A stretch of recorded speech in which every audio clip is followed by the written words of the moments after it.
if you could have any superpower in the world, what would you pick? The ability to fly? Super strength? X-ray vision? Oh, I know. You want to be a shapeshifter like the Chameleon or Mystique. Imagine all the things you could learn by placing yourself in someone else's shoes for one day. No matter what power you prefer, choose carefully, because that same gift can easily be a curse.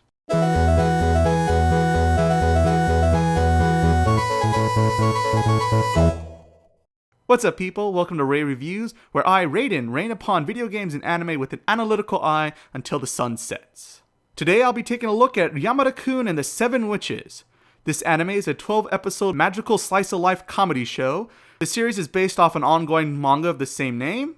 The anime production behind Yamada-kun and the Seven Witches is Linden Films, who have also worked on Ayura and Terraformas. Currently, there are no plans for a home release for this title, and because of this, there is no American parental guidelines. But if I had to guess, I'd give it a TV PG rating for mild profanity and some sexual content. You can stream this anime in the US for free at crunchyroll.com.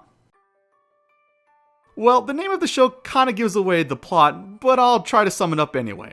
You're introduced to Ryo, you'll never guess my last name, Yamada, the story's protagonist. Yamada is your average delinquent loner who attends Suzaku Private High School. He is constantly late to class and is known to get into fights. Now, Yamada isn't necessarily a bad guy, he's simply misunderstood. One day at school, he accidentally trips and falls on a set of stairs with female honor student Suraishi Urara. They both miraculously survive the fall, somehow without breaking their necks. But something is wrong. It turns out they both somehow managed to swap bodies. After living a school day as somebody else, Yamada and Urara learn they are able to switch places at any time through the power of kissing. That's right, kissing. I'm not making this up, folks. However, their power doesn't remain a secret for long. The only member and leader of the Supernatural Studies Club, Toranosuke Miyamura, soon discovers their ability and gets them to join his after-school club in order to research and better understand their power.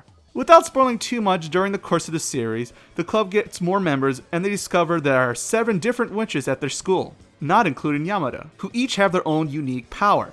Yamada and the Supernatural Studies Club's mission is to locate all 7 witches and discover the mystery behind the supernatural phenomena. I'm a sucker for a supernatural mystery, so this anime got my attention by the 3rd episode. However, the show moves at a ridiculous speed, which was difficult to follow at times, but at least I never found myself getting bored while watching it. I found myself laughing from time to time thanks to the show's humor. The funniest moments come in the form of gender bending. One's beliefs about the opposite sex can be quite hilarious. I enjoyed how the show tried to provide many insights to each character, though I think the show could have benefited greatly if it had a few more episodes to work with. Plus, that would give the pacing of the show a much better flow. On the bright side, the studio did pick an excellent spot for the show to end, even though Yamada-kun and the Seven Witches manga continues way afterwards where the story leaves off. Viewers will feel content as well as get an understanding of what the show is about. Plus, the studio also managed to give just enough leeway just in case they ever decided to do a season 2. I guess I should also mention this show has many fan service moments, where you see the occasional bra and panties. But thankfully there's a reason for it, than just because sex sells. And they keep them fairly short and far in between.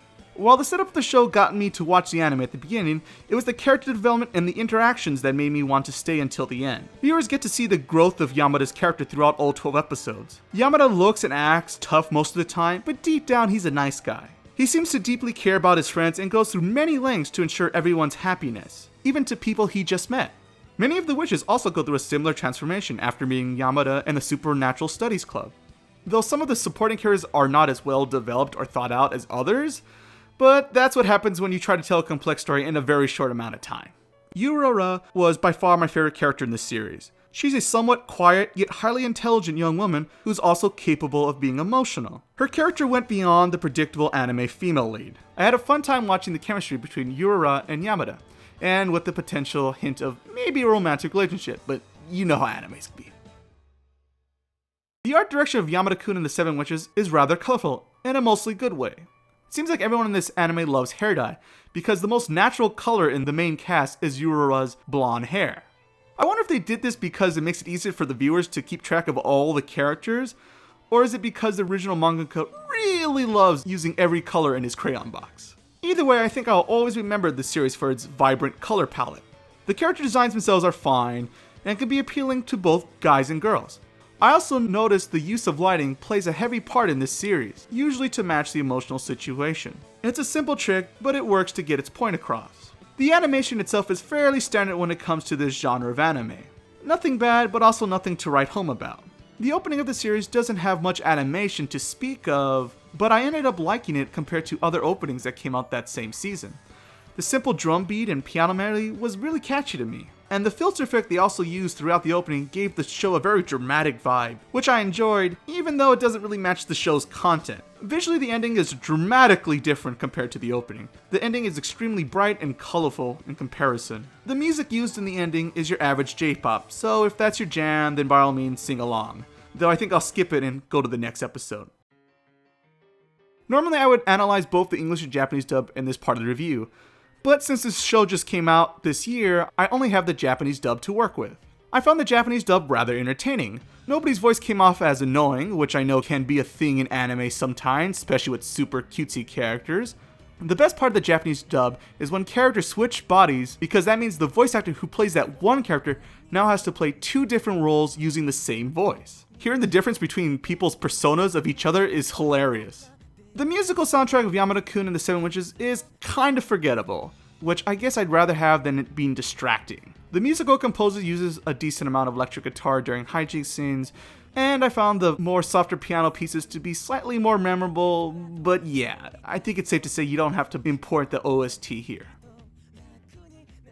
At the end of the day, I end up liking Yamada-kun and the Seven Witches way more than I probably should. The anime hooks viewers with its supernatural powers and comedy, but the pacing of the show can be kind of ridiculous at times. On the bright side, the bits of fanservice here and there are not distracting enough to prevent solid character development. RoR comes off as a better female lead than many other recent anime heroines. The series' hairstyles make the series stand out compared to its counterparts. Sure, the animation and music is nothing amazing, but I wouldn't say it's below average either.